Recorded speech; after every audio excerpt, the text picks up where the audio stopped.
Most bankers aren't ready to help you until after their third cup of coffee. But with Central National Bank's after-hours service, you don't have to wait for the bank lobby to open to get help.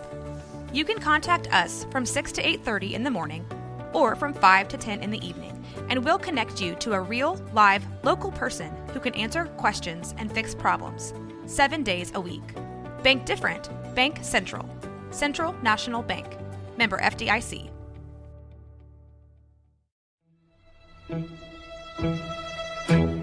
Bwaaa!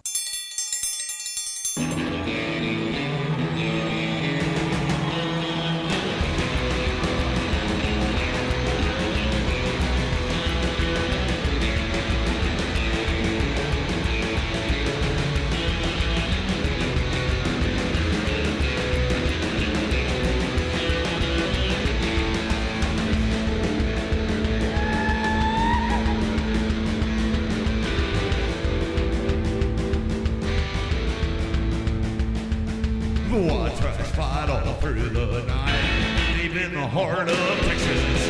The trailer park is nice and dark, deep in the heart of Texas.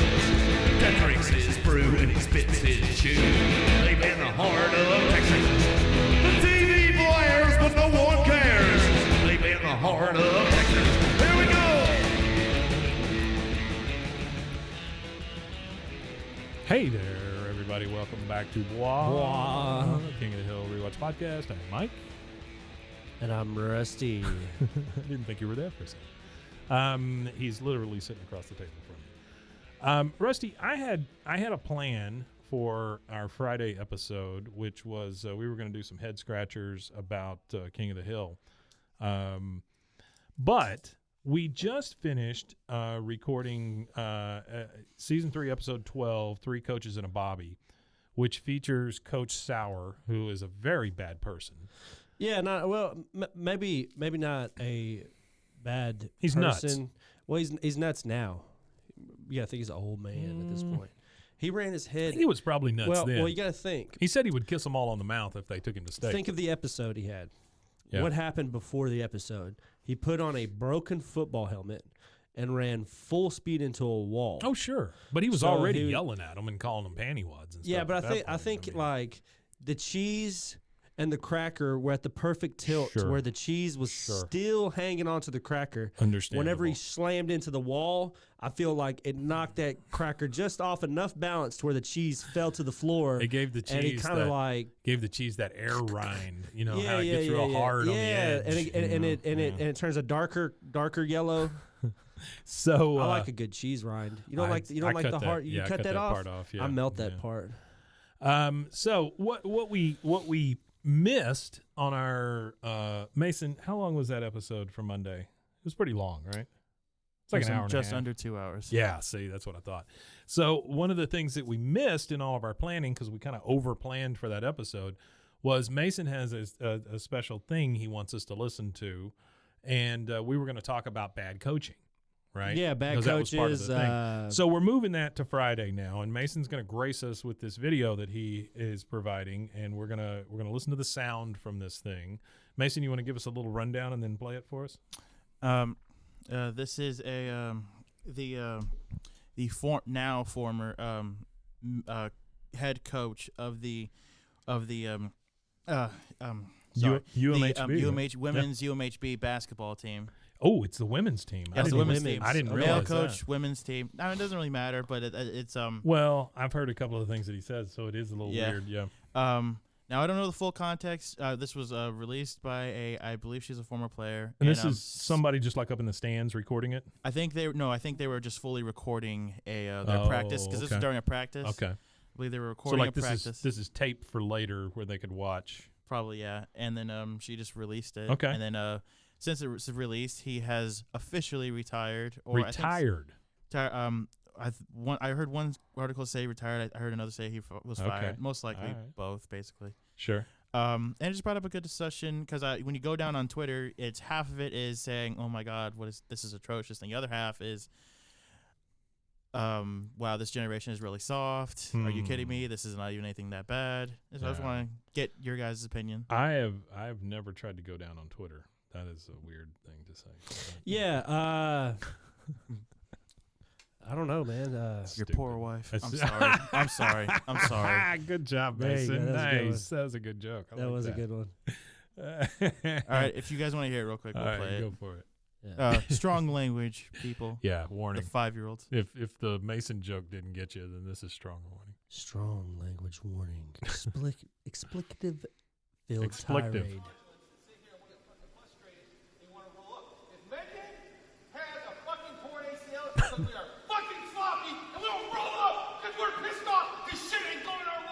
Oh, Just like I said yesterday, because we're frustrated. You're fucking frauds. That's what it is when you do shit like that. I see this shit happen all the time. my Because you can't do goodness. the fucking right thing. Wow. You're a bunch of frauds. Bunch of broads or frauds? Frauds. Enough. And sit there and know I fucked up. So what, I'm going to roll up under somebody. Or I'm going to fucking Almighty, this guy. Wow. bitch ass move. That's what that is. Oh, That shit gets you knocked I out shouldn't in the laugh at playground. that.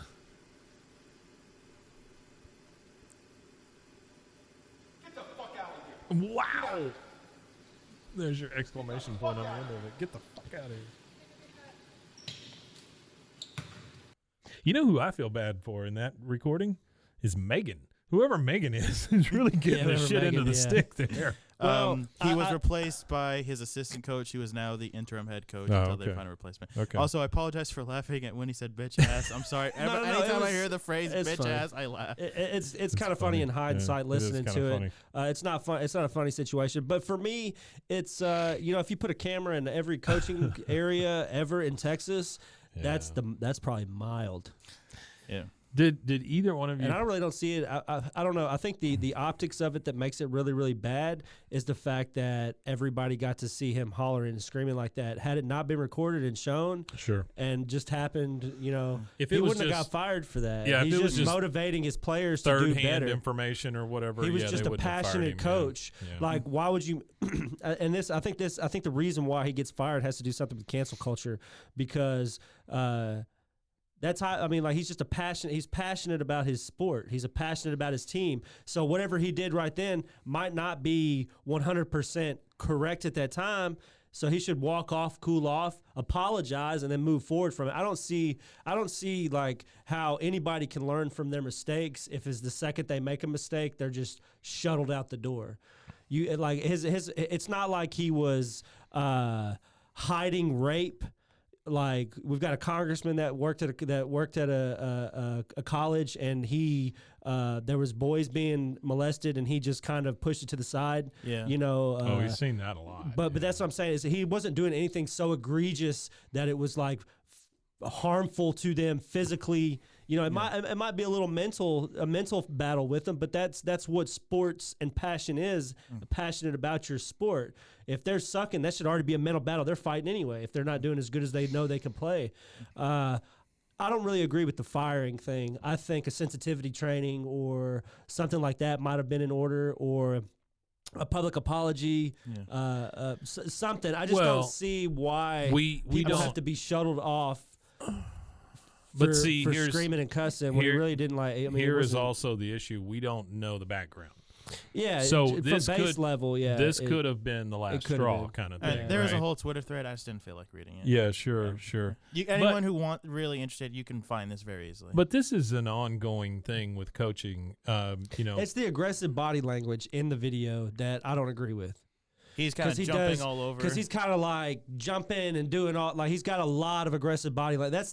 That's the only part of it I really didn't agree with, was the aggressive body language, the tone and the words. But you go to any professional sports room, you really think that, like, Bill Belichick, like, when they're getting Super Bowls out there, is just like, okay, boys, y'all have a great time today.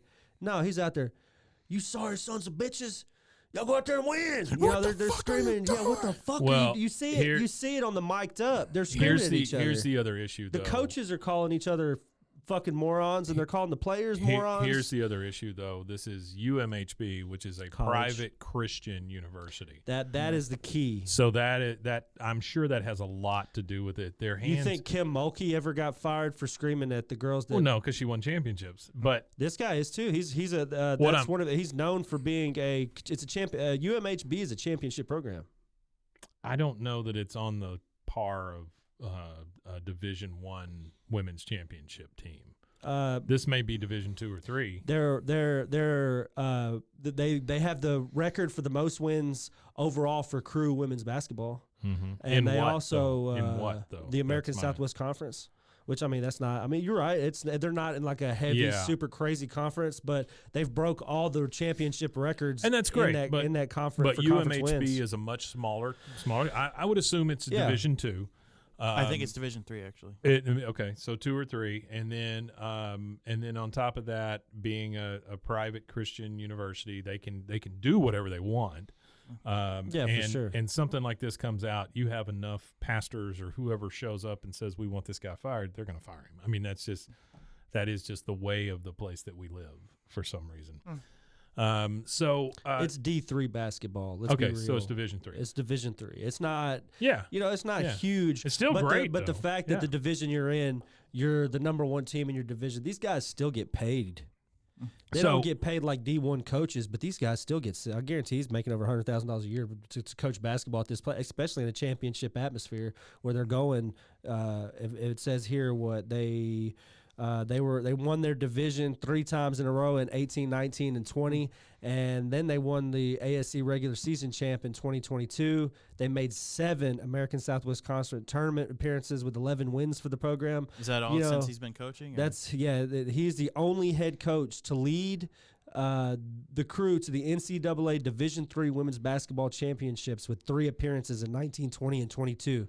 So he is a really, really he's a good coach in the aspect of being a winning coach, and sometimes a winning atmosphere like that. Yeah, he's just passionate about winning, but now it becomes nefarious if his passion is just based upon like his own accolades. Like, oh, I want to be the best. He didn't, where he doesn't really care about the team. That's why he's able to scream at them. And again, it's not necessarily the screaming for me. It's the aggressive body language towards them.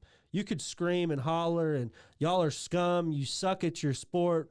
I don't know who taught you how to play basketball. Like, that's a part of motivation in a sports. Like, I know it's toxic, and I know it in the general eyes of everything, it doesn't work like at home. You're not going to scream at your kids like that, but I don't know, in a competitive atmosphere, it's just different. It's a different mentality to be in, to be competitive. You can't play football and want to win and only care about the checks you get on Monday.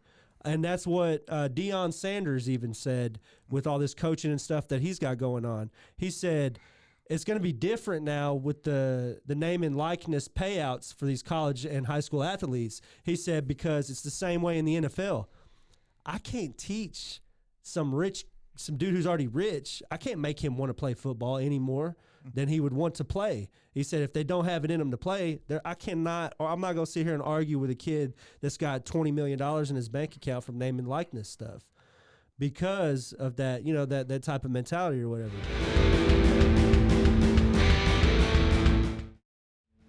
Bwaaa trash fight all through the night, deep in the heart of Texas. So the one in recent history that comes to mind is Urban Meyer. I don't know if you guys know anything I know about exactly. Urban Meyer. The whole Jacksonville Jaguar debacle. Yeah, well, I know him. he went to work for the Jacksonville Jaguars. He was hired after he'd lost or after he left Ohio State. 57 years old. He had 0 experience in the league. They hired him with an owner that really was trying to make a big splash with, a big-time college coach. A lot of these college coaches don't work out in the NFL, and I'm not real sure why, but it's just different happens atmosphere. to be. Well, that's the Deion Sanders answer. Yeah. You can't tell millionaires, you can't scream at people who have millions of dollars in their bank account. The way he treated the NFL, he treated the same way he did college. Yeah. Some of those college kids, some of them barely have money to buy their food. let alone barely have Well, money to get gas. all to of get that's to changing somewhere. now with the It is. NIL rules and stuff. And it so- should. If them kids are out But- there putting their life on the line, playing a almost professional level of sport, especially D1 athletes, Yeah. they should be able to get paid. But if Nobody you're- should tell you can't make money off your own likeness. But if you're You own that right. well, not a team. I understand the other side of the argument too, in that the college is giving you a six-figure education for free. I mean, So- true, but if you get injured to the point you can't play ever Sure. again, Then you Yeah. lose your then you lose your scholarship. I Yeah, get if it. you tear your ACL and you no longer perform after you come back from your ACL injury, they could cut your scholarship from And you. they usually Sure. do. And Deion Same thing happens Sanders. if I have a job though, and I get injured so bad on the job that I can't work anymore. Yeah, and I mean, keep relating. can't work. I keep relating it to Deion Sanders because there's a lot of he's done a lot of college stuff and he's Yeah. really open and really transparent about everything that Sure. all the behind the scenes stuff because he has nothing to hide. Yeah, he's turned that little program around. At Jackson he did, and now he's moved to Colorado. He's moved on, but that's a lot of what he says. He equates a lot of this money stuff. He's like, they should be able to get their money. He said, but it is going to change the dynamic of football. He said because there's going to be kids that'll go sign with teams because Colorado Buffaloes. They're not like they're a good team. They've got Well, they have some been good in the wins. They past. have been in the they've past. been- yeah, But they're not like an SEC school. They're not drawing the same type of recruiting talent. When you have money involved, recruiting talent is going to change. Alabama is not going to. Alabama and LSU and the whole SEC, they're not going to be the top dogs for long once all this name and likeness stuff goes because these guys have got money. They'll go play for coaches that are not the notoriety of the coach and what the coach can do for them. Like Deion Sanders changed that whole kid's But I lives think- by putting them on Amazon. But I think because what he you're- gave that they all get paid. All of those football players from Jacksonville that are on the Amazon Prime TV show documentary. Sure. He set up a deal for them to where they all get paid from that. But I think what you're So- seeing with the SEC is that it is becoming the NFL of college football.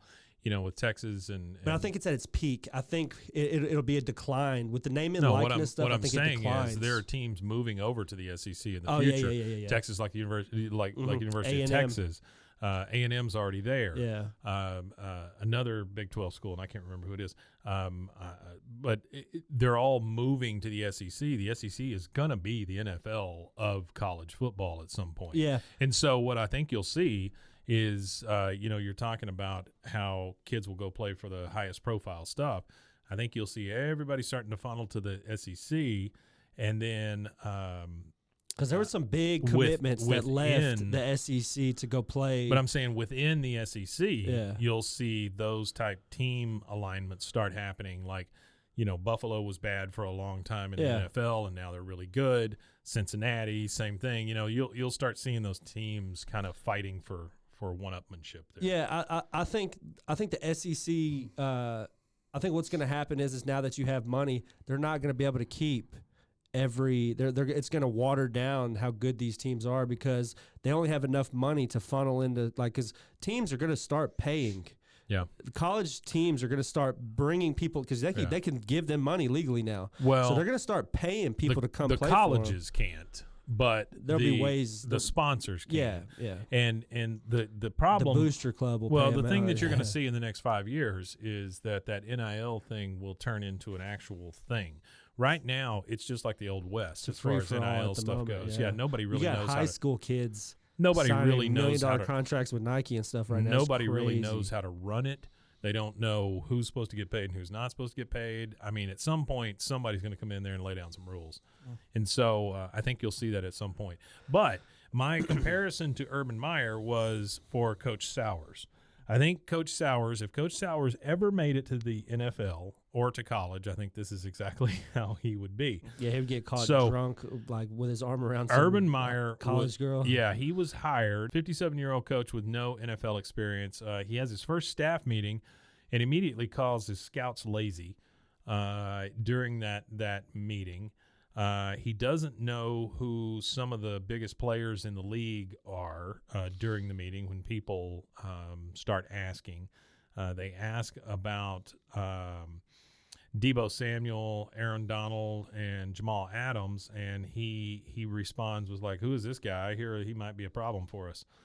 That's not scouting. So the coach is not doing scouting, but he's calling his scouts lazy. Yeah, and call blah, him blah, blah. lazy. Yeah. So that's the first quill in the quiver. And then Urban Meyer hires Chris Doyle. Chris Doyle was with the Hawkeyes, and he left because of a lot of backlash. Or he was accused of a lot of racism and things like that Yeah, in a lot his of backdoor tenure stuff. there. And Urban hired him, saying he was very confident in him. Then he hires Tim Tebow as a tight end, which Tim Tebow never played tight end. He was not wonderful in the NFL when he came through the first time, and now he's even older and older, and he hires him to play tight end because he played for Urban, at one point, and so he's familiar with him. Oh, Tim Tebow. Yeah, he brought him in. Wait, to when run. was this? This was when Urban Meyer. This is it was last year. 2021. This was It 2 was years last 21. ago. football. It was the last 21. football season. I think it was the season before. Was it? Yeah. Doug, Yeah, because Doug Peterson's been there for 2 years. Yeah. wow, it's already that much time Yeah. passed. Yeah, it was. He's right. It was. Yeah. So Tebow didn't even last through the He didn't make it through- preseason. he didn't make it through the He wasn't even preseason. through the preseason. He didn't even play a preseason game. So then July 1st of that season, the Jaguars were fined $300,000 for violations of contact during off-season practices. The Jaguars were fined $200,000. Meyer was fined $100,000. Then during training camp, DJ Chark, one of his players, broke a finger because he was doing extra reps in a blocking drill. So this is, get in the mud, eat some mud kind And that's of thing. their for like at that Sauer time. did. DJ Shark was their number one receiver. Probably he was like their number one, number two receiver. And so so he missed the entire preseason. Yeah. Which Then the isn't good. Jaguars lost their opener, which they lost to the Houston Texans. If you know anything about the NFL, the Houston Texans are god awful. And Watch it, Mike. They are. They're terrible. I know, but you don't have to say it.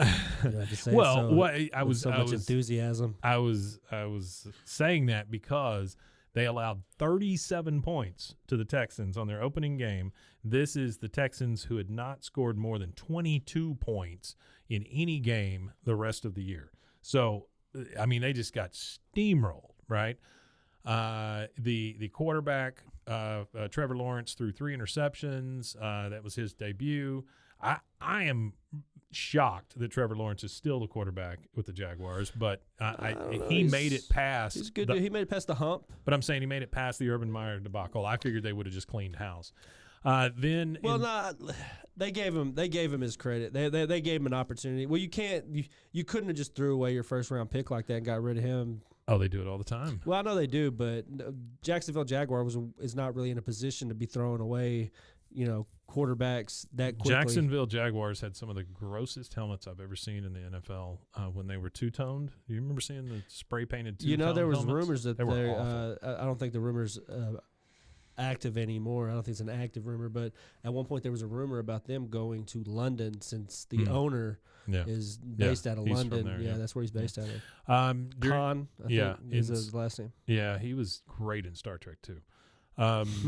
In September, Meyer denied rumors of going to SoCal to be a head coach. He said, "I'm committed. I'm trying to build an organization." Come to find out, that was a real thing.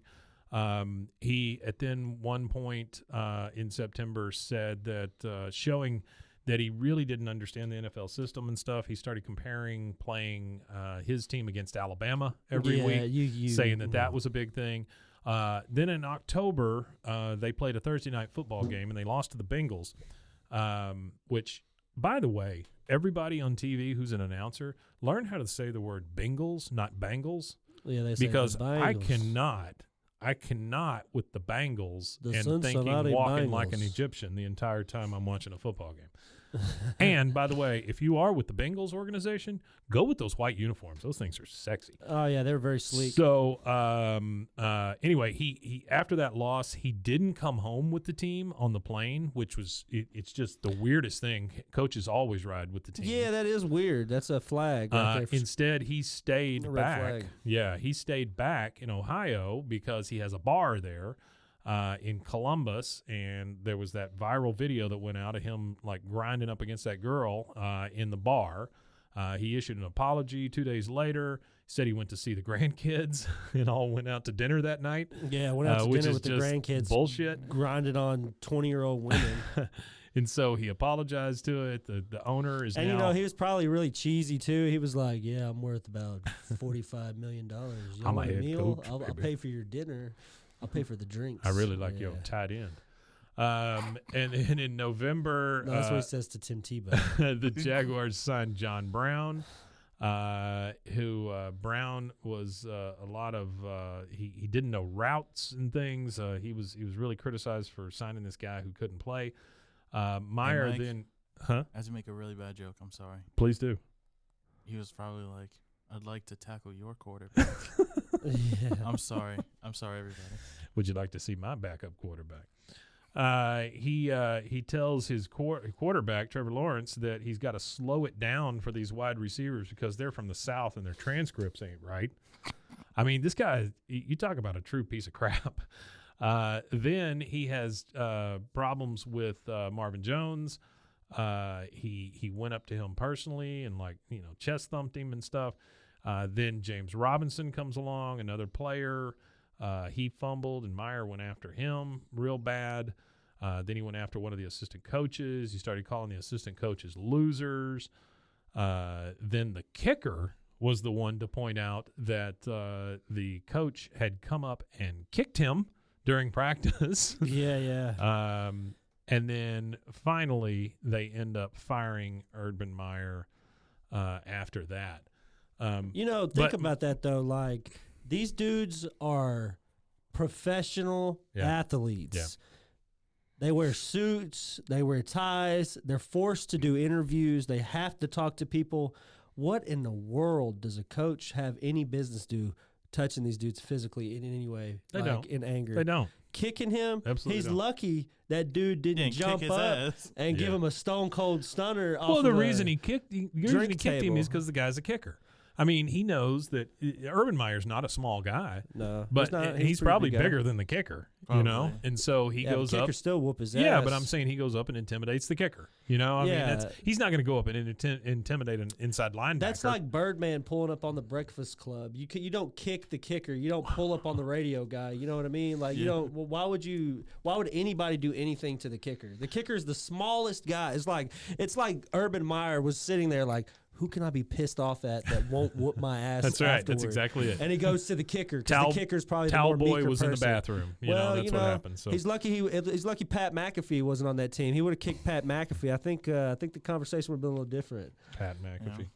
He's actually got, but his podcast is actually really good. He actually broke through a lot of like the professional barriers and stuff. He's able to have like top reporters like Ian Rappaport. Oh, that's cool.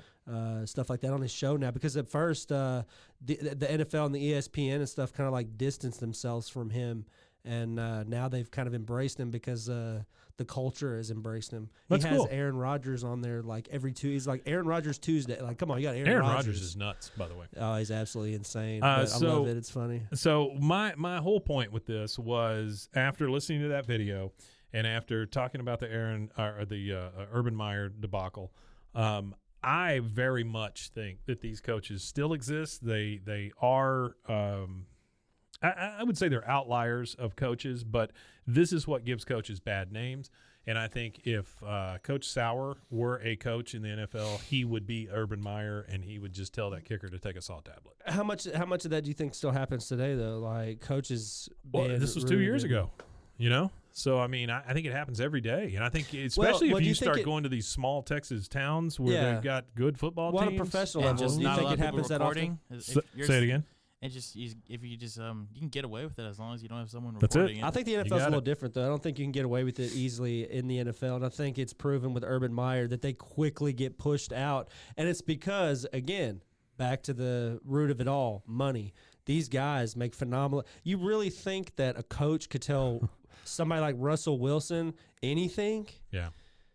You think they that's probably a lot of the problem that he's having where he's at right now, like with Denver. Denver, is because can you really tell if you can't if it's somebody who is so elite in their thinking space, they don't have the humbleness to listen to somebody to improve their technique or to do better or to take any kind of criticisms, like they kind of elite. They're just, I don't know. It's just you become useless in the sport of football because you can't get better if you're not listening. Yeah, Like but Tom Brady, only got better and became the number one because he listens. He listened all those years, and he took the advice of Bill the people Belichick, around him. Yeah, Bill Belichick and the other coaches and stuff around him. The thing is, though, it's different, though. I mean, let's take the NFL out of it. Let's even take college out of it, I guess, now. Yeah. Because we're talking middle school, high school. Middle school, high we're school. talking And middle school, we- high school. when they're not, where they don't make the money to where, like, oh, I can handle being screamed at a little bit. I can still go home to a penthouse. Yeah. It's like, no, I still got to go home and do homework or go to my Yeah, part-time well, we job can take as a it. We can newspaper. take it to high school Yeah. football. Yeah. So, Is this okay? I mean, I'm sure most people can handle it, but is it okay? Is it like, okay? curse? Okay, so I'll refer to a coach from my high school. I never played in any organized sports. I had a lot of friends that did play organized sports. I had this particular coach as a teacher for history and a couple other classes. I had him a couple times actually. I had him like 2 or 3 times, and he was he's like one of the number one defensive coaches in Central Texas. Before he became the head coach, he's known to be one of the best defensive coaches in the area. Well, he ends up getting the head coach spot, ends up going to championships and, having a really good success. Well, the guys that I knew from high school that played for him, there's not a bad word that any of those guys have to say about him. And they do say that he was hard and he did cuss and he had dip in his lip and he would spit dip everywhere when he was yelling and mad, and he wouldn't spit on the players. That's not what I mean. But he was a really passionate about the sport, and it showed in his players. If you go back and look at the majority of his football players, all of them, there's a handful, of course, but the majority of them have found some type of success in their life, and a lot of them can go back and that I've talked to have attributed it to the types of things that he was worried about. He was focused on their academics as well as them playing, but he was that type of coach. He was on Channel 25 or 10. They were on the sideline with the camera, and they caught him saying I won't say it out loud. I'll spell it Faggot. They caught him saying that out loud on camera, screaming at his players. Cigarettes? Yeah. So he was screaming at his players, and he had said that, and they caught him on a local news deal, and they spun it and everything. But everybody defended the man at the end of the day because it is a bad. It is well. It's not because he wins. It's because at his heart he is a good guy. He's done so much for these kids. There's kids that were poor that played for him, and there was one, he would help them get clothes. There was one where a apartment complex burnt down, and a few of his players lived there. They went and bought them all clothes and stuff to help him out. So And that's great, is but it I still don't think necessarily- it's. Is it more of you have to respect the coach first Yeah. before you can take something Well, like that? a from man someone? is not his mistake. A man is not his mistakes. A man is how he handles and comes out of his mistakes. So if he were to have said something that was wrong, That is not the world we live in now. it's not. But Because everybody is it's their canceled headline. instantly. Whatever their headline is, that's They're what instantly everybody canceled is at this point. And again, But what I was going to say is I think there are a lot of guys out there that probably do the right thing in the long run, but it's still no reason to treat people like crap. no, it's not. I think Well, it depends on how it's perceived by every party involved. So, but I think if you look at something like the United States military, they have taken out a lot of this stuff. Like, you can't treat people like crap anymore just because they're privates and just because this is their first day in the Army. Or And they whatever can't talk back to you. anymore. Yeah. yeah, well, that's the Right. thing is what that ends up happening though. It's just how much of that do you take out and how much of that do you leave? Yeah. Especially in the military. Sure. Sports is completely different.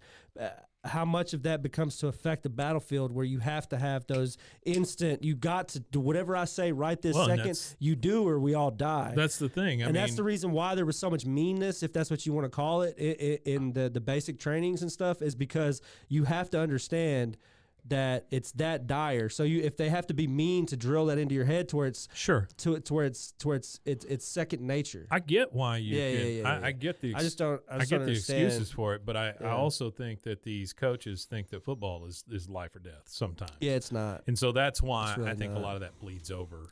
And if it is, But- and if they do think that football is life or death, the issue is that there's not enough focus on academics in a lot of these rural areas, please. and that fixes a lot of the issues is when academics are involved, because a lot of the times coaches can get away with screaming at these kids because I graduated with football players. Yeah. They could not read aloud. Oh yeah, no, definitely. They wouldn't read aloud because they were so embarrassed at how bad their reading level was.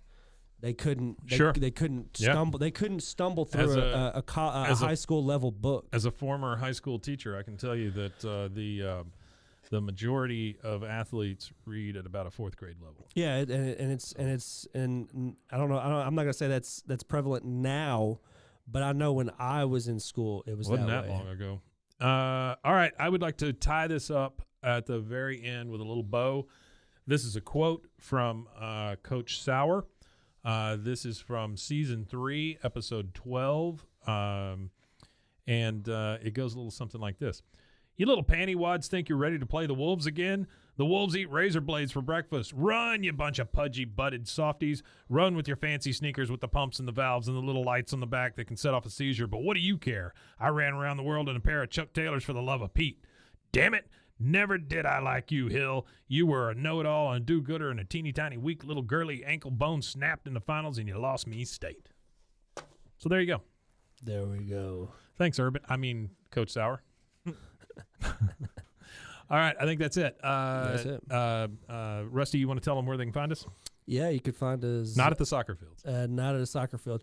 You can find us on Linktree. We have a Linktree with all of our links in a pretty nice little list and format for you. That's linktr.ee/BWAAA KOTH. That's BWAAA KOTH. And that link there will have you all the platforms. I've added in a Twitch link for you guys too. So keep a lookout for me. I just play random games. I'm not doing it. It's not like super King of the Hill related, but if you pop up and you want to argue with me about something about King of the Hill, I'll gladly discuss it. But it's just Rusty Shackelford 05 is the name I stream under. Didn't somebody make that propane game, the GTA type game that Hank got addicted to? I'm going to look that up, and if they did, I'll stream that. Because I would stream that with you. There is a King of the Hill computer game that they had made back in the day.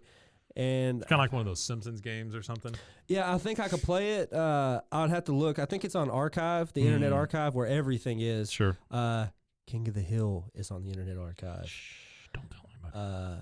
The Drew Carey Show, the only place that I could find it without having to pay for it season by you literally would have to pay for season by season otherwise. Sure. Was on the Internet Archive, which, man, let me tell you. The Drew Carey Show is a show that could not be made today for sure. Everybody says The Office couldn't be made today. Go watch The Drew Carey Show. Oh, sure. Wow. I always argue that. People say The Office can. Yes, The Office Sure could. can. I think They're it only could thinking be. about the first season. The first season is where the most Well, they're problematic thinking stuff is. about the race relations day, the whatever you call it. The one where they put the cards on their heads. Oh yeah, I remember. I think that was the first season. Like that was the first episode. I got a quick story just to change the wrap first this up season. with. You can still do the show. Or second Sorry, episode, maybe. No, I you're don't know. good. I just got a quick Office story to wrap this up with. So back in my early 20s, I was in college at MCC, and a buddy of mine, we had discovered The Office. Well, we didn't have any money or anything like that at the time. We were both broke as hell. Sure. So we went library hopping to be able to watch, because we were trying to catch up to The Office to where it was at that point.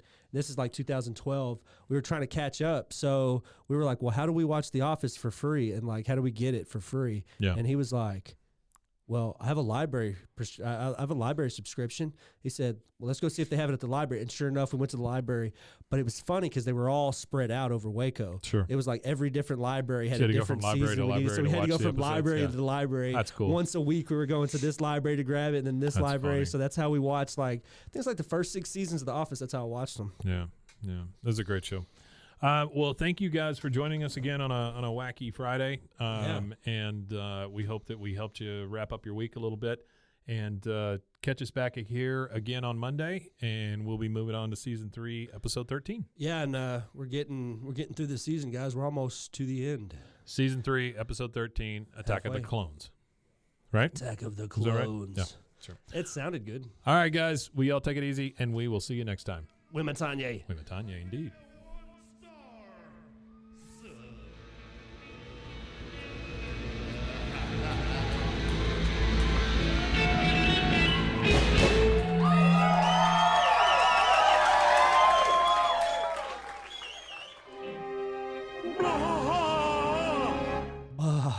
Bwaaa.